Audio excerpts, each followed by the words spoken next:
کہانی ہے ایک پاسٹر نے ایک دفعہ ایک واقعہ بتایا.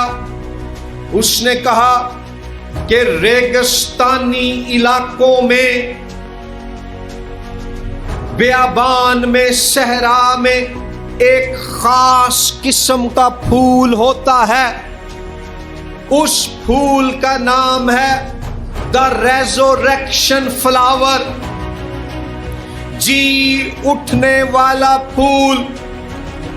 جب آسمان سے دھوپ چمکتی ہے اور صحرا میں خشکی ہے، ویرانہ ہے، تو وہ دھوپ کملا کر، مرجھا کر گر پڑتا ہے زمین پر.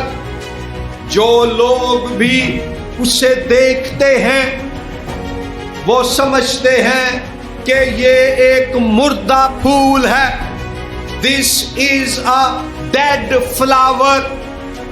لیکن جب کچھ عرصے بعد آسمان کھلتا ہے اور بارش ہوتی ہے، مینہ برستا ہے، زمین گیلی ہو جاتی ہے، تو وہ پھول جو مرجھا کر اور کملا کر، مردہ ہو کر زمین پر گر پڑا، اس پھول میں زندگی واپس آ جاتی ہے اور وہ پھول کھڑا ہو جاتا ہے اور اس کی پتیاں کھل جاتی ہیں اور اس کا رنگ شوخ اور خوبصورت نظر آنے لگتا ہے.